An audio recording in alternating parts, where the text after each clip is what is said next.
If you're telling them how to pick careers with purposeful intention, what if people decide to quit their job and go find a career that's purposeful to them? But the whole point of providing the tools is that the messaging behind that is that you can actually find purpose and fulfillment within your career as well. Yes, that's a really good point you raised, because I think as an employer myself, there is an element of risk you take with hiring people, right? You invest all this time and money and energy into them to grow them for a good chance for them to turn around and leave you one day. And of course they're allowed to do that. It's their life, it's their career. Freedom of choice. That's it, freedom of choice, whatever you want to call it.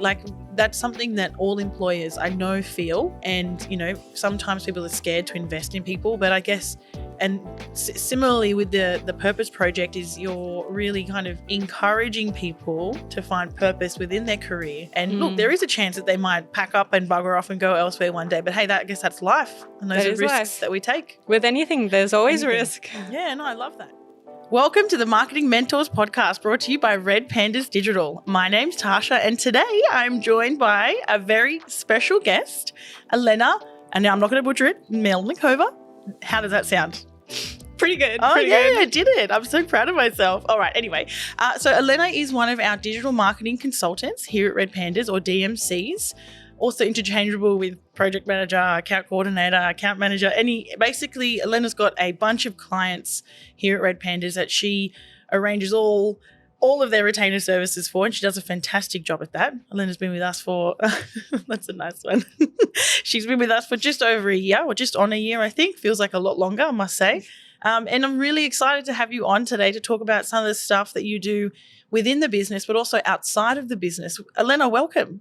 Thank you. Thank you for having me. Yeah, it's I feel like honor. Oh, you're welcome. I feel like it's been a while that we've been talking about getting you on here, and this is our last recording for the year. So I said to Elena, look, no pressure, but it's the season finale, so it has to be the best one yet. But yeah, exactly. Fireworks. No, look, very excited to talk about some of the stuff that you do, like I said, in the company, and then probably more so some of the stuff you do outside of RedPandas, which is really inspirational. So with that said, we might start with a little bit more about, yourself in terms of what you do outside of work. So in reference to the Purpose Project and the pillar work that you work on.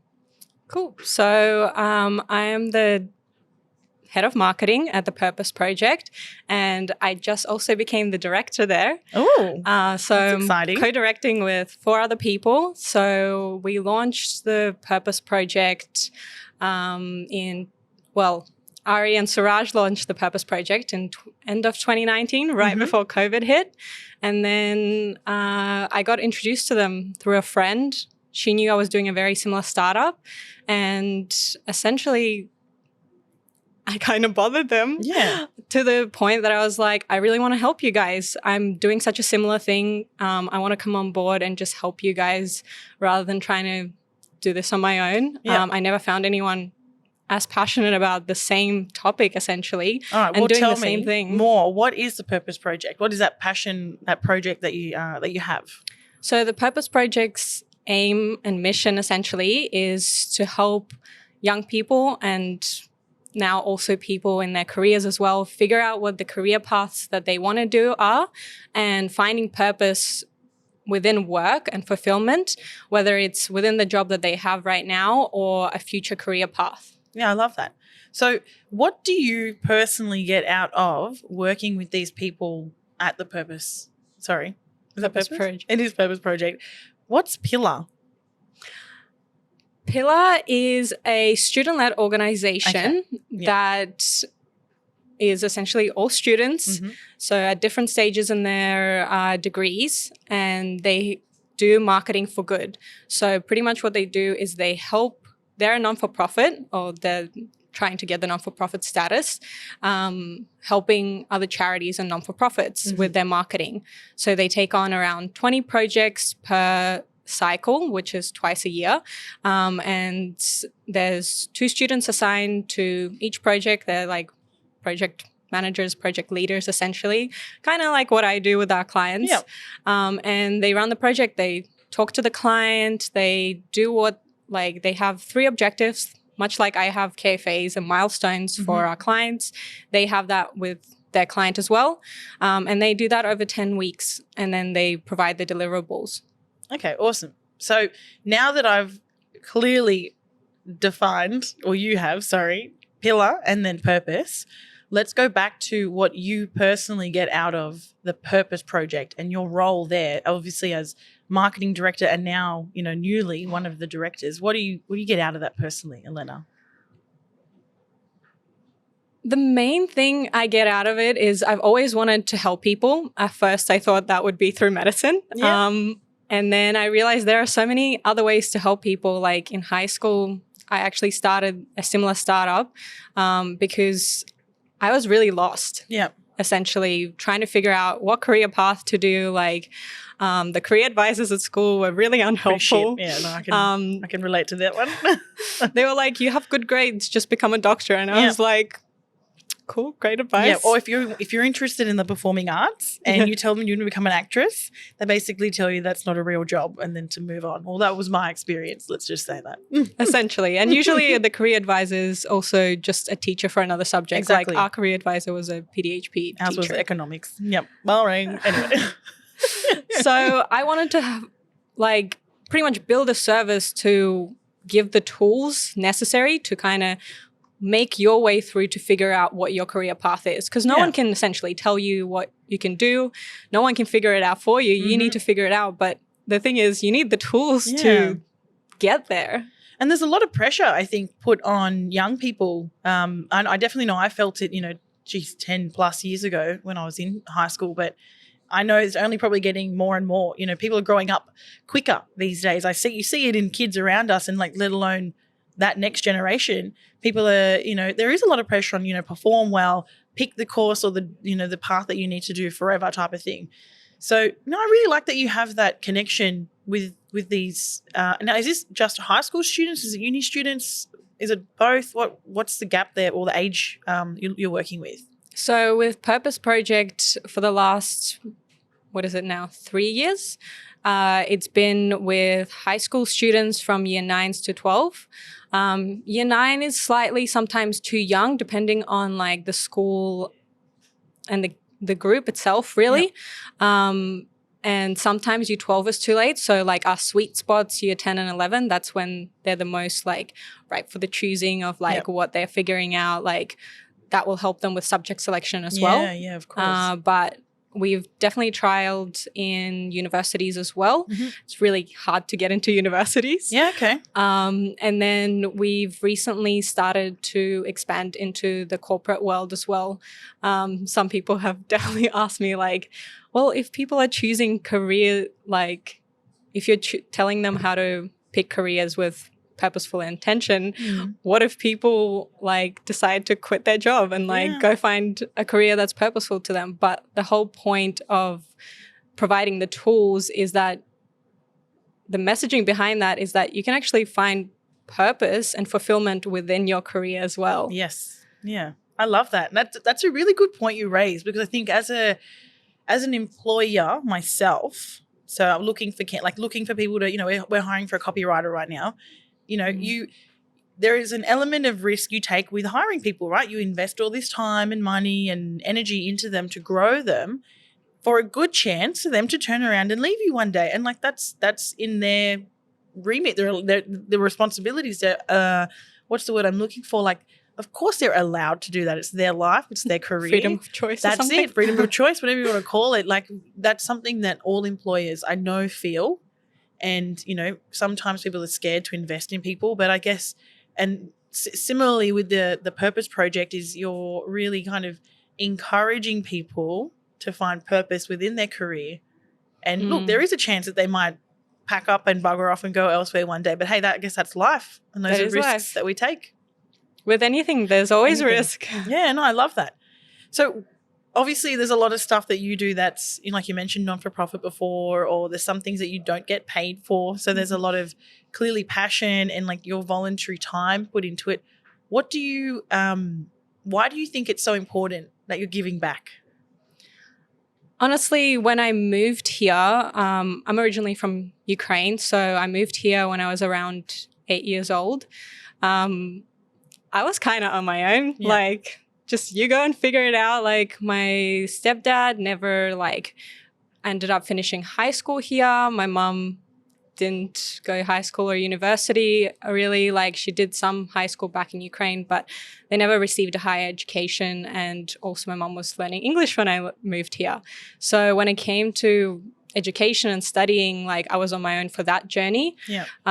As much as they wish they could have helped me, they really couldn't. And they did like put a lot of pressure on me that it was the expectation that I'd be the first in the family to get a higher education. Yeah. But I realized with time, like I wanted to be that like big sister for someone else when I didn't get the chance to have that for my own. Yeah.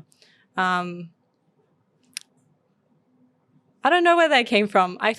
I think I just really wish someone was there to give me like some kind of tools to guide me where to go.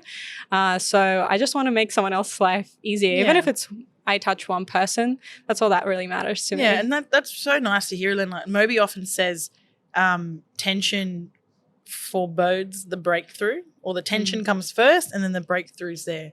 So you clearly were experiencing some tension at a young age where it was like, I don't have that support. I don't have that community of that sense of belonging with someone that can help me, guide me through where I need to go.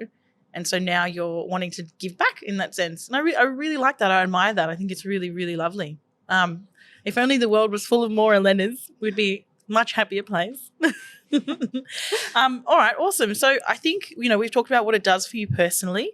How do you think some of the skills and the things that you're working on with, with the Pillar and the Purpose projects are transferring into your professional life here at RedPandas? Oof, I feel like there's honestly a lot of areas. And I think there's a lot of areas that I didn't realize for a really long time. And there's probably will be more areas that I don't realize of now. One of the areas is probably just you have such limited resources. Like you pretty much have yourself and whoever's around you. Like you largely have a small team, particularly with like purpose projects. So you all need to be multi-skilled, multi-versatile, and just be generalists essentially, and figure it out on your own as much as you can, like with online resources, talking to people, to be able to do things. So I think that really made me like a go-getter. Yeah. Just made me really driven to figure things out on my own. Yep. Leadership came later. I have interns at the Purpose Project, probably since the early stages of this year. That was a very different challenge for me and a new skill to learn. And with the Pillar initiative, I think doing the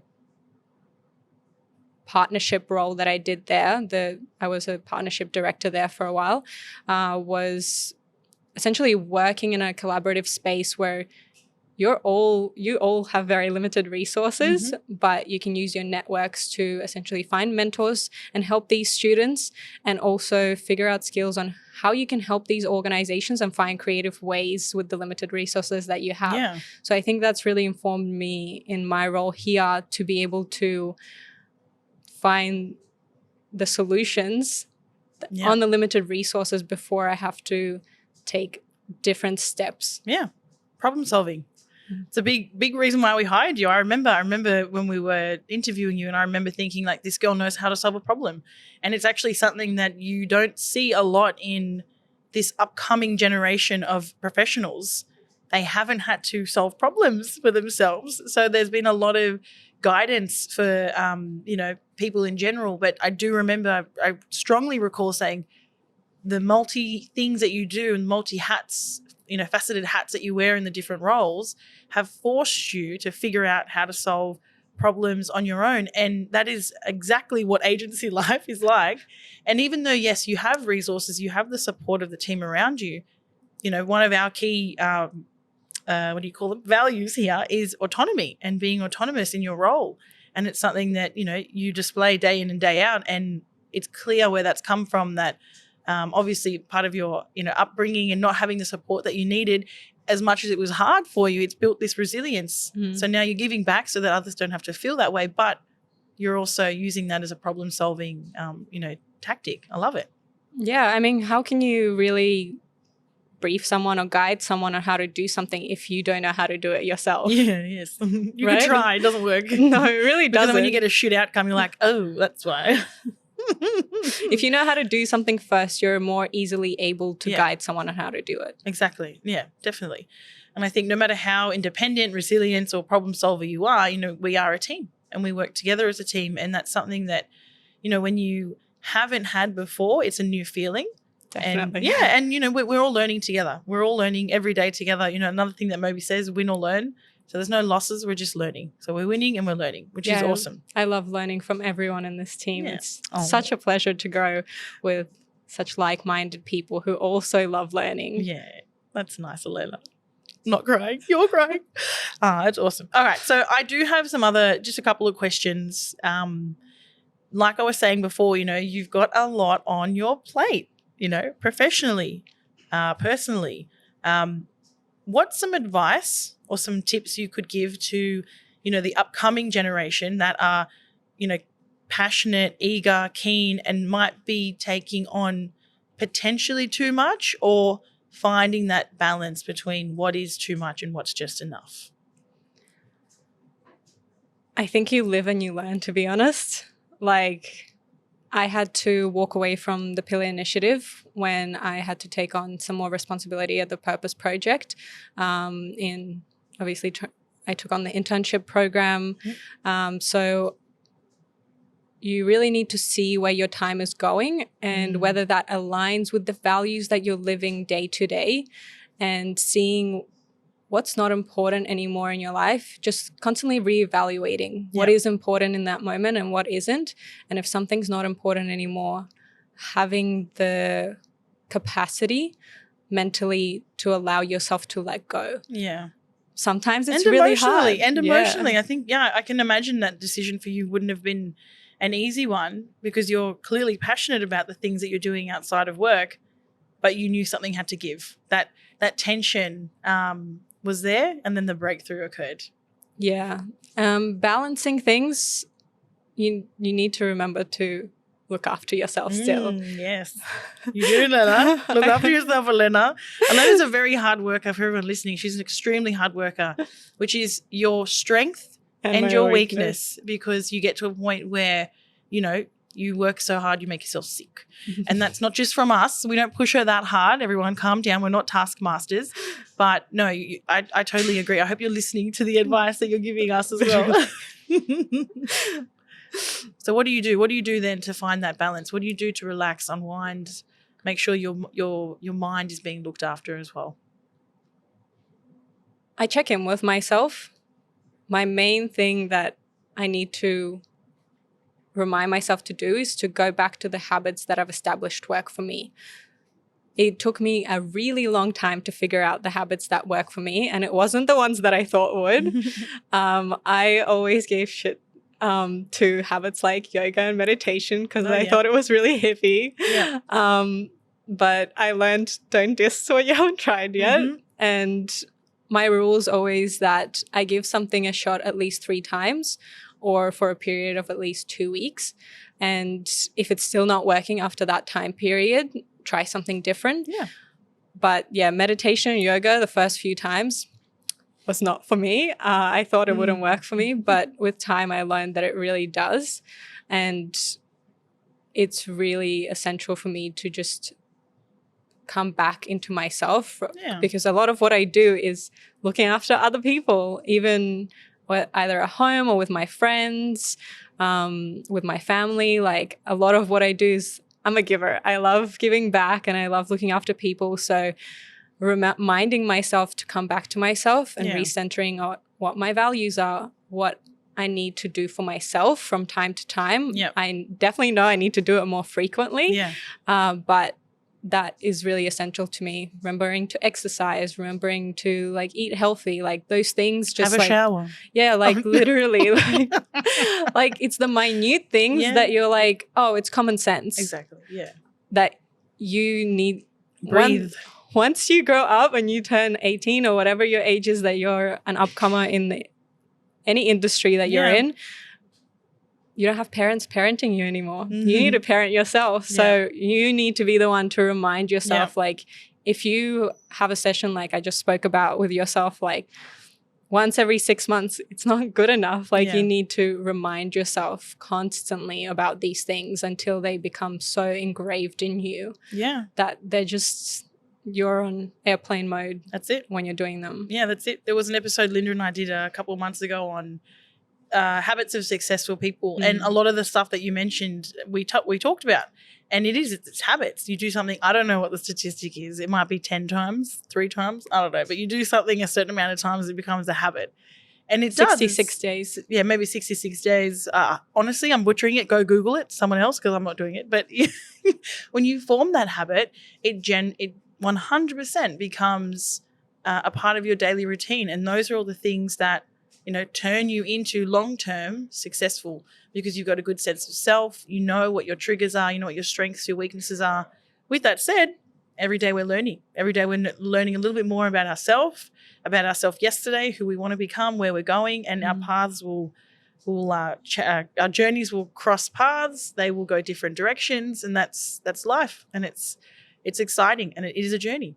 Yeah, 100%. I think the pitfall with the habits, though, is that you think you're on a roll and then you get into your slumps and you're like, oh, I just won't do it for like today. And then you're like, tomorrow, I won't do it today. I'll just do it tomorrow. And you need to stick through it and have the discipline to stick through them in the days that you're not feeling motivated or like you want to do them, so that when you go back to your good days, and they will come sooner if you stick to them. That's true. That will be your grounding. That's it. And accountability buddies help for that stuff as well, I must say. Well, Elena, other than sharing all of those awesome insights with what you do outside of work as well as inside of work, is there anything else that you wanted to mention on this episode today? Remember to do some fun things. Like life is not all about work. As something that I need to remind myself of constantly. Yes, Elena. Even like doing something that fills me with passion and purpose, like the volunteering stuff. You need to remind yourself to do something fun. Like for me, it's doing my art. Like I was about to say, you like to do art, don't you? Yeah, I actually do art in like various mediums, like installation, digital art, like painting, whether it's watercolor, whatever that creative acrylic, outlet is. Whatever that creative outlet where you just like lose yourself in time with yourself. Just remember to do that. Do I have that? Hold on a minute. No, I can't say I do. Boxing? Boxing, maybe. jiu-jitsu? Yeah, maybe. No, I don't do jiu-jitsu anymore that much. It's too time consuming. It's too many sweaty bodies. But no, I totally agree. I think, having something that's that creative outlet that lets you tap into that side of you that you don't get to do every day for whatever reason is totally cool. No, it's working with kids. I love children. I love working with kids. For me, that would be it sounds weird, but it's like that's the time that I get to tap into that side of me where I'm not, mum mode. I'm not professional mode. I can be, my inner child comes out. I can just be stupid and have fun and, sing songs with them. So that's probably mine, I would say. But yeah, definitely something that gives you that spark that Tasha has in her eye right now. 100%. I'm like, I want to go swimming. Anyway, Elena, it's been an absolute pleasure chatting with you and learning more about you. I actually have learned a whole bunch about you in the last 22 minutes, and I've known you for a whole year. So that says something. You and I should probably get coffee more often. But I really appreciate you being on. And Thank you for having me. No, of course. I'd love to have you on more in the new year. With that said, bye for now, and we'll see you all in the 2023. Bye.